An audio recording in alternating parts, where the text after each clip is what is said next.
চক্ষু ঠান্ডা করে, কলিজা ঠান্ডা করে, চক্ষু ঠান্ডা করে, কলিজা ঠান্ডা করে, জানটা সহজ করে ল্যাংটা বেটি ছেলেকে দেখে জান্নাত কিনতে চায়। জান্নাত অত সহজ? জান্নাত পড়ে আছে, জান্নাতেও নারী আছে সর্বোচ্চ সুন্দরী। আল্লাহ বলছেন ওরা এত সুন্দরী, জান্নাতের মেয়েরা এত সুন্দরী, ওরা এত সুন্দরী, ওদেরকে দেখে মনে হবে ঝিনুকের মধ্যে লুকানো মুক্তা। একথা আল্লাহ বলছে। ওদেরকে জিন কোনোদিন স্পর্শ করেনি, ওদেরকে মানুষ কোনোদিন স্পর্শ করেনি। ওদের চক্ষু হবে লম্বা লম্বা, টানা টানা, ডাগর ডাগর। আল্লাহ বলছেন ওদের মাথার চুল হচ্ছে লম্বা লম্বা, কোঁকড়া কোঁকড়া, কুচকুচে কালো। জান্নাতের মেয়ে তুমি ভোগ করতে চাও এই রং মাখানো পতিতালয়ের মেঘে দেখে চক্ষু ঠান্ডা করে? আবার কথা একটা ভেতরে জাগলো, 3 শ্রেণীর মানুষ জান্নাতে যাবেই। আগে বলেছিলাম যে 3 শ্রেণীর মানুষ জাহান্নামে যাবেই। তার মধ্যে ছিল এইসব বেশরমা মেয়ে যারা নগ্ন পোশাকে চলে, পুরুষের পোশাকে চলে। কথার মধ্যে আছি আমরা। তো 3 শ্রেণীর মানুষ জান্নাতে যাবেই। এক, আল্লাহর ভয়ে কাঁদে যে। কথার মধ্যে আবার কথা বাড়লো, আল্লাহর ভয়ে কাঁদে যে। আল্লাহ রাসূল বলছেন গাভীর বান থেকে দুধ চাপ দিয়ে বের করে ভিতরে ঢোকানো যায় না যেমন, আল্লাহর ভয়ে কাঁদে যে সে জাহান্নামে যাবে না তেমন। কথা কি বুঝাতে পেরেছি? আপনারা কি কথা বুঝেছেন? যারা আল্লাহর ভয়ে কাঁদে ওদের জাহান্নামে যাওয়া কেমন অসম্ভব? গাভীর বাঁট থেকে চাপ দিয়ে দুধ বের করে ভিতরে ঢোকানো যেমন অসম্ভব। এই কথা মুহাম্মদ সাল্লাল্লাহু আলাইহি ওয়াসাল্লাম বলেন। আমার এখানে কোনো ব্যক্তিগত কথা নাই। 2, আল্লাহ রাস্তায় পাহারা দেয় যে। 3, বেগানা নারীকে দেখে চক্ষু নিচু করে যে, অপর নারীকে দেখে চক্ষু নিচু করে যে, ও জান্নাতে যাবেই। বলেন তো এবার আপনার টিভির কি হবে? ওই মেয়েটা যে খবর পড়ছে, ওর মুখের উপরে যে চোখ রেখে আপনি খবর শুনছেন, তাহলে এটা কি তাকওয়া হলো? যদি কোনো সময় খবর শুনতেই হয় তাহলে এভাবে বসতে হবে, এভাবে এসে খবর শুনতে হবে। তাকওয়া ভিন্ন জিনিস, বয়স শেষ, এগুলো করে কোনো লাভ নাই। এইসব কেচ্ছা কাহিনীর নামে বক্তব্য শুনে এভাবে অযথা ধর্মের নামে অধর্ম পালন করে লাভ নেই। বল হিসাব রাসূলের নিয়ম নীতি আজও পড়ে আছে। আমি বলি না যে আমি আব্দুর রাজ্জাক বিন ইউসুফ আমার বইটা পড়েন, এই কথা আমি বলিনি। আমি বলছি আপনি যদি সঠিকটা দেখতে চান তাহলে বুখারী মুসলিমেরটা দেখেন, তাহলে অন্তত নিজেই বাঁচলেন। নইলে আপনি রিয়াজুস সালিহিন বইটা পড়েন, হাদিস, সেটা আপনি নিজেই বাঁচলেন। কিন্তু আপনি যদি অন্যদিকে যান তাহলে আপনি বেকায়দাই পড়ে যাবেন, সত্য মিথ্যা আপনি আঁচ করতে পারবেন না। একটু পরে আপনাকে দেখাচ্ছি। 3 শ্রেণীর মানুষ জান্নাতে যাবেই। 1, আল্লাহর ভয়ে কাঁদে যে। 2, আল্লাহর রাস্তায় পাহারা দেয় যে। 3, অপর বেগানা নারীকে দেখে চক্ষু নিচু করে যে, সে জান্নাতে যাবেই। আল্লাহ নবী দুঃখ করে আফসোস করে বলেছেন, পৃথিবীর মানুষ মনে রেখো, আমার উম্মত ইহুদি খ্রিস্টানদের সাথে মিশে যাবে এমনভাবে ডান হাতের বিঘত যেমন বাম হাতের সমান, ডান পায়ের জুতা যেমন বাম পায়ের সমান, কৃষ্টি কালচারে, পোশাক আশাকে, চলা ফিরাতে, কাগজ কলমে, গাড়ি ছাকড়াতে, সব কিছুতেই তাদের সাথে মিলে যাবে। মিলতে মিলতেই এমনভাবে মিলবে, ওরা যদি মায়ের সাথে জেনা করে আমার উম্মত মায়ের সাথে জেনা করবে। বলো তো ছেলে, তোমার মাথার চুল এই দিক থেকে নিচে চাঁচা আছে, উপরে কেন বড়? এটা কি? এটা তুমি কি দেখাতে চাচ্ছ? তোমার গায়ে একটা গেঞ্জি আছে, পিছনের দিকে 10 লেখা আছে, 10। এই গেঞ্জিটা তুমি কেন নিয়েছ? তোমার পিছনে যারা সলাত আদায় করে তার সলাতই হয় না, তোমার 10 দেখতে দেখতে শেষ। তোমার মা তরকারি রাখার জন্য একটা বাটি কিনেছে, সেটা হলো রুই মাছ। তোমার মা সাদ করে গেছে বগুড়া শহরে, ঠেল মানে না, বগুড়া শহর ছোট, সুন্দর, অনেক কিছু আছে, শুধু ভিড় ধরে আছে। সেখানে তোমার মা গেছে, একটা আয়না কিনে নিয়ে এসেছে, সেটা হলো কাতল মাছ। শিষ্টাচার কি জিনিস? শিষ্টাচার কাকে বলে? শোনো, তোমার মা প্লেট কিনেছে কিছু, সেটা হলো চিংড়ি মাছ, বলো তো শিষ্টাচার কাকে বলে? তোমার বাপ একটা তোমার ছোট বোনের পেশাব পায়খানার জন্য পট কিনেছে, সেটা হলো ঘোড়া পট। আমাদের বাড়িতে তো এই পটটা 3 মিনিট থাকতে পারে না, 3 মিনিট। হয় সেটা ফেরত দিব, না হয় ভেঙে ফেলবো, না হয় পুঁতে দিব, না হয় মাথাটা কেটে দেবো। তোমার বাড়িতে বছর বছর আছে। তোমাকে আর তোমার মাকে আর তোমার বাপকে যদি আমি আব্দুর রাজ্জাক বিন ইউসুফ অশিক্ষিত প্রমাণ করতে না পারি, জাতির সামনে বক্তব্য দেব না। এটা বগুড়া, রংপুর, দিনাজপুর, লালমনিরহাট, নীলফামারী, কুড়িগ্রাম, পঞ্চগড়, ঠাকুরগাঁ, গাইবান্ধা, জয়পুরহাট, এইসব ডিস্ট্রিক্টে 3টে জিনিস খারাপ আছে খুব বেশি অন্য জেলার চেয়ে। অন্য জেলাতে আছে তবে কম। 1, এরা বোনকে জমি দেয় না। 2, যৌতুক নেই। 3, বাড়ি ভালো করে ঘেরে না। সব জায়গায় যদি ফাঁকা হয় তো আপনি ঢুকবেন কোনখান দিয়ে? এটা তো দরজা লাগবে। যৌতুক নিয়েছেন কেন? তখন তো আমি বলেছি বাপ বেটা ভিক্ষা করে খাও। বাপ বেটা ভিক্ষা যদি কেউ না দেয়, এসব এলাকায় লক্ষ্মীকলার আশেপাশে বগুড়া ট্রেন স্টেশনে চলে যাবা, বাপ বেটা ভিক্ষা করে খাবা। ভিক্ষা করা টাকা দিয়ে চাউল কিনে ভাত খেয়ে ইবাদত কবুল হবে, যৌতুকের টাকা দিয়ে চাউল কিনে ভাত খেয়ে ইবাদত কবুল হবে না। এই যে বললাম, কোনো মায়ের বেটা ফতোয়া এভাবে ধরতে পারবে না। জাতির যদি রাস্তাঘাট করে না দিতে পারি, জাতির যদি স্কুল কলেজ করে দিতে না পারি, জাতিকে চূড়ান্ত সঠিক ধর্ম দিতে পারবো ইনশাআল্লাহ। ধর্মের ব্যাপারে জাতিকে ফাঁকি দিয়ে পরকাল হারাতে রাজি নয়। আগামীকাল সন্ধ্যা হতে হতে খাটলা, চৌকি, বক্স, টাকা পয়সা আর সাইকেল, মোটরসাইকেল সব ফেরত দিতে হবে। 24 ঘন্টার মধ্যে ফেরত দিতে হবে। আমি বলেছি, তোমার বাপকে যদি আমি কুকুর সিরিয়ালের চেয়ে খারাপ প্রমাণ করতে না পারি, আমি বক্তব্য দিব না। তোমার দাদা মারা 10 বছর হলো, তোমার দাদা 15 শতক জমি রেখে গেছে। তোমার বাপ নিবে 10 শতক, তোমার ফুফু নিবে 5 শতক। তোমার বাপ নিবে সকালে আর তোমার ফুফু নিবে বিকেলে। এইটা প্রমাণ করো দেখি আগে। একসাথেই নিবে। তোমার বাপকে বলে দিও আগামীকালকে গিয়ে বারাতে বলে দিও, আব্বা ভাগ্য নিয়ে এসেছি, আব্বা ভাগ্য ছেড়ে আসেনি, ভাগ্য আমার কাছে আছে। ভাগ্যে যদি জমিদারি থাকে জমিদারি করেই খাবো, ভাগ্যে যদি ভিক্ষা করা থাকে ভিক্ষা করেই খাবো। ফুফুর জমি খেয়ে বাঁচতে রাজি নই, ফুফুর জমি খেয়ে বাঁচতে রাজি নই। তোমার বাপ যেন আগামীকাল সন্ধ্যা হতে তো জমি ভাগ করে দেয়। আর যদি তুমি আমাকে বলো, তাহলে আমি আমার বাপকে মাটি দিয়ে আগে জমি ভাগ করেছি, তারপরে খেয়েছি। যদি আমি টুকটাক জমি চিনি, আমার ছোট ভাই চিনেই না, আজও চিনে না।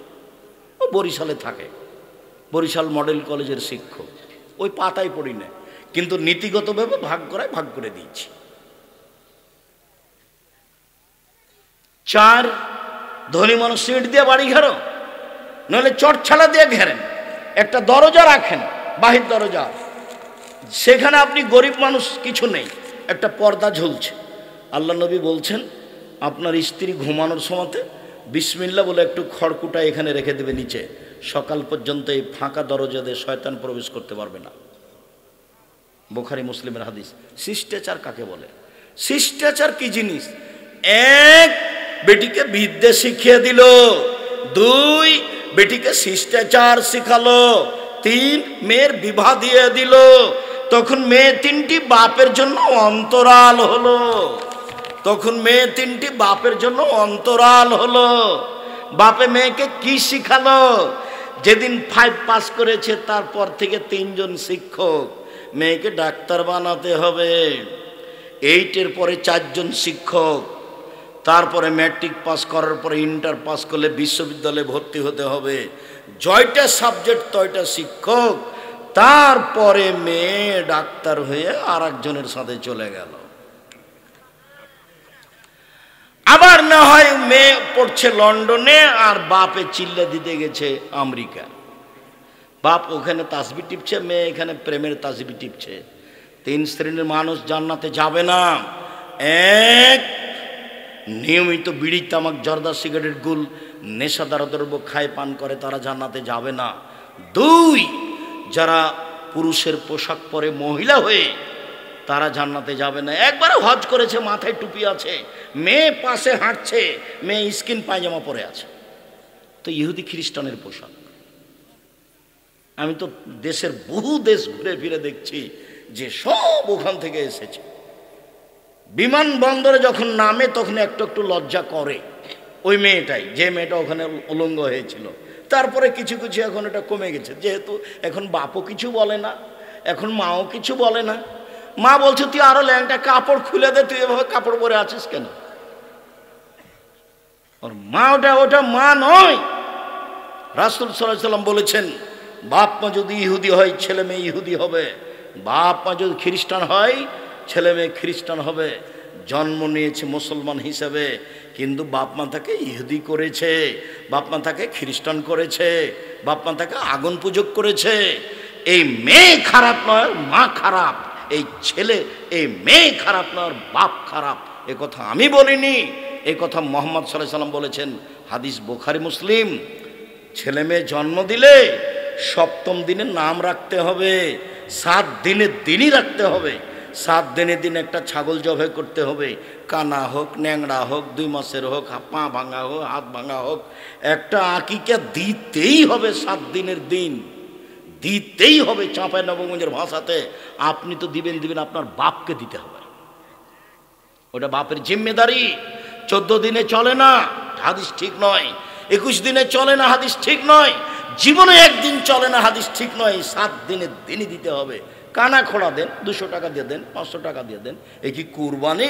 কুরবানি মানে বিশাল ব্যাপার, কুরবানি মানে নেকির ব্যাপার, কুরবানি মানে বিশাল ব্যাপার।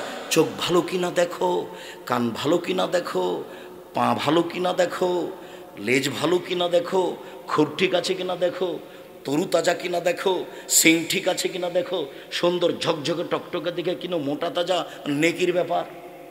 ফাঁকি দেওয়ার কোনো সুযোগ নাই। বেশি টাকা আছে, রাজস্থান থেকে উট কিনে নিয়ে এসো, না আছে ষাঁড় কিনো, না আছে খাসি কিনো, না আছে ছাগল কিনো, নইলে ভেড়া কিনো। ভেড়া ভেড়ি কম টাকা দিয়ে, ভাগে টাকা দিয়েছে ওনারা, হারাম টাকার আপনার হালা টাকা। কে বুদ্ধি দিল? হইল আমি দিনি, আমি কোনোদিন এরকম বুদ্ধি দিইনি। কুরবানি দেন নেকির জন্য। আর আকিকা 7 দিনের দিন দিতে হবে। চাঁপাইনবাবগঞ্জের ভাষাতে আপনি তো দিবেন, আপনার বাপকে দিতে হবে। 7 দিনের দিন 4টা কাজ। 1 ছাগল জবাই করা, 2 মাথা নেড়ে করা। ডাক্তার বলেছেন মাথার পরে নেড়ে করতে হবে, আপনি বলবেন করবই, 7 দিনের দিনই করবো, নবী বলেছেন। 3 চুল সম পরিমাণ রূপা, ওই পরিমাণ টাকা ফকির মিসকিনকে দিয়ে দেওয়া।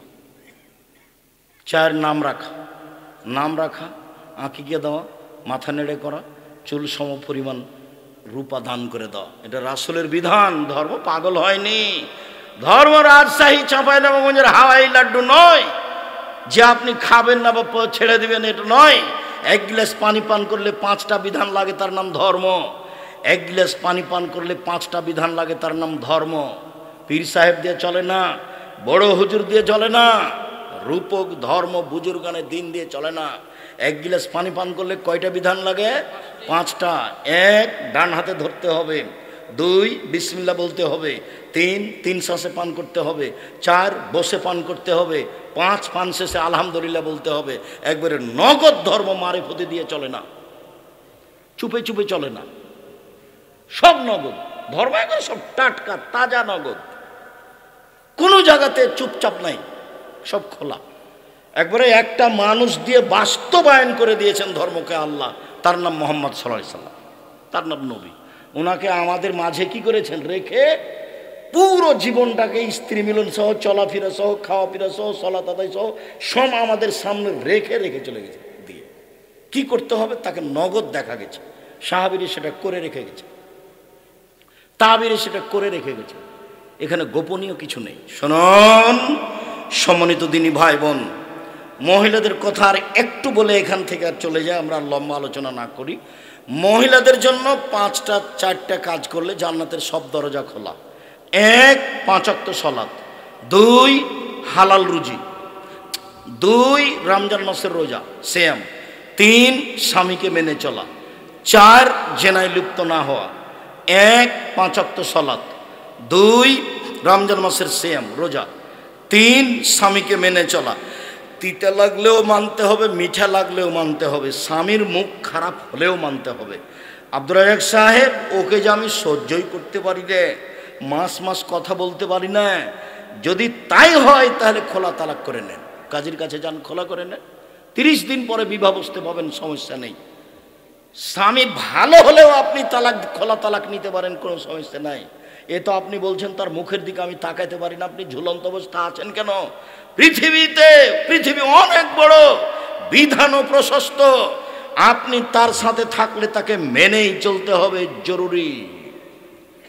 যদি না মেনে চলেন, খোলা তালাক করে নিতে হবে, এটাও জরুরি।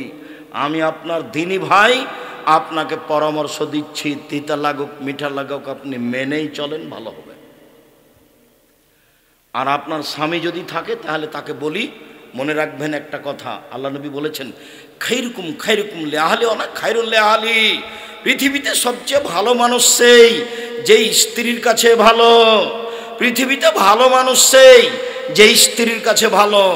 আমি মুহাম্মদ সাল্লাল্লাহু আলাইহি সাল্লাম নিজে আমার স্ত্রীদের কাছে ভালো। খারাপ মানুষ সেই যে স্ত্রীর কাছে খারাপ। অতএব স্ত্রীকে মূল্যায়ন করার চেষ্টা করেন, ওকে অপমান করিয়েন না, জরুরি প্রয়োজন ছাড়া বাড়ির বাইরে যেতে দিয়েন না, নইলে আপনার ক্ষতি হবে। বিবাহের বাড়ি তো বহু দূরের কথা, হাট বাজার তো বহু দূরের কথা, জরুরি প্রয়োজন ছাড়া মায়ের বাড়ি, খালার বাড়ি, ফুফুর বাড়ি যেতে পারে না। এখানে দুপুর থেকে বাজার করছে, এটা তো বহু দূরের কথা। দেখলে আমি কষ্ট পাই, ওটা কিন্তু একজন মুসলিম মানুষের মেয়ে, আপনার মেয়ে, জবাব আপনাকে দিতে হবে। এবার চলেন এইটুকু রেখে চলে আসে এখানে। সম্মানিত দিনী ভাই বোন,